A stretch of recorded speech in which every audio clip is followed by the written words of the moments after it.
Գյուրջան Կասկադ, հասանելի բնակարաններ 65 ամիս մարման ժամկետով։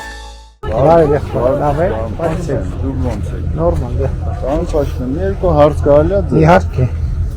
Ինչ հետաքրքիր է, դուք ոնց եք կարծում Հայաստանի Հանրապետությունում ուժեղ դուխով կամ հպարտ քաղաքացի մնացել է։ Իհարկե, լիքը։ Հա, չէ՞ բացի ձեր ղեկավարը։ Դուք օրինակ։ Ես вообще դուխով չեմ։ Ինչի՞ զգացում Արդեն հպարտել չեմ։ Ինչի՞։ Ես իմ երկրում իմ քաղաքում դուխով ու հպարտ եմ։ Ինչի՞։ Բայց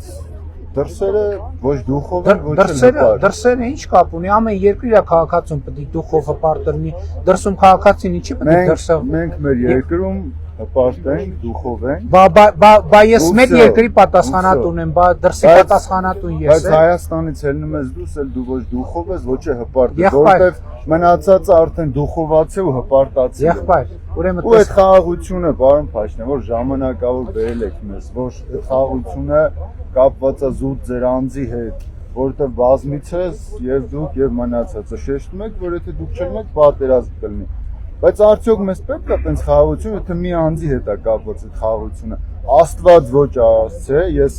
երևի թե այդ ձեր ասածից հետո ամեն օր աղոթում, որ ձեզ բան չլինի, հանդերձ կռիվ չլինի։ Բա որ Աստված ոչ անի, ձեզ մի բան լինի։ Էլ всё, հա, խաղաղություն չի լինի։ Որ ավարտեք ես կարձականքեմ։ Ավարտեցիք, վստահ եք։ Առաջին ամեն քաղաքացի դուխով ու հպարտ պետք է լինի իր երկրում։ Ուրիշ երկրում դուխով ու հպարտ պետք է լինի այդ երկրի քաղաքացին։ Մնացած երկրում մենք հյուրի կարգավիճակում ենք եւ դուխով ու հպարտ լինելու շատ լուրջ սահմանը, այսինքն որ մեկը գա մեր երկրում, մեկը գա ստեղ ուրիշ երկրից, իրան դուխով ու հպարտ պահի ձեզ դուր կգա։ Սաղը գալի պահում է։ Դրսինները, դրսին ով է գալիս։ Ով օրինակ ով է գալիս։ Պարսիկները, իրան գալիս են դուխով հպարտ են պահում։ Իրան գալիս են։ Նոր տարվա գիշերը Երևանում մենակ իրանք էին դուխով ու հպարտ նոր տարի անում։ Ոչ, դուք որտեղ եք եղել նոր տարվա գիշերը։ Որտեղ եք եղել դուք։ Եվ որ Երևանում որտեղ ես հրապարակում կանգնած եմ եղել։ Այնտեղ 90%, մի րոպե, այնտեղ 90% եղել են Հայաստանի քաղաքացիներ եւ հյուրերը պահել են հյուրի նման, տանտերերը պահել են տանտիրոջ նման։ Ինչ վերաբերում է խաղաղությունը, ումից է կախված։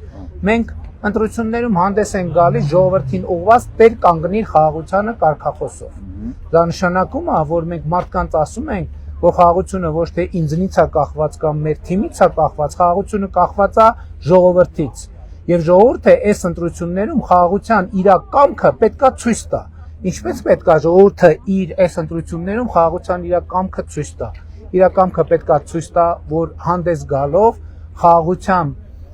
ծրագրով եւ կարգախոսով հանդես եկող ուժերի օգտին, որովհետեւ այն ուժերը, ովքեր գալիս են, ասում են 29743 քառակուսի կիլոմետրով մենք չպետք է բավարարենք, այդ ուժերի հաղթանակը նշանակում է կոնֆլիկտ, նշանակում է պատերազմ։ Այն ուժերը, ովքեր պաշտոնական իրանց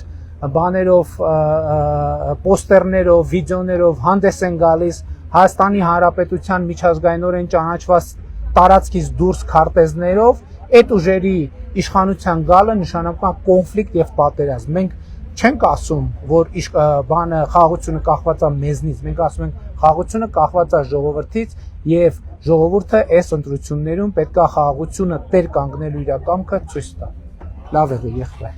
Իսկ ո՞նց եք մտածում։ Արդեն ես ձեր հարցեն այս գնով խաղաղությունը ինչ գնով։ Նորմալ է։ Ինչ գնով։ Ինչ գնով որ այս խաղաղությունը միշտ խաղաղությունը ձեռք ենք բերել, անկախություն ենք ձեռք բերել, պետություն ենք ձեռք բերել, մենք ֆորպոստից, մենք վասալից,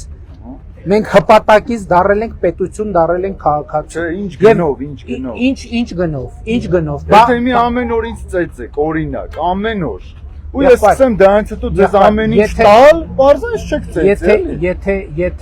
Եթե շվեյք էլ եմ ասում էր, եթե իմ մորաքույրը տղամարդ լիներ, ես նրան քեռի կասեի, լավ է։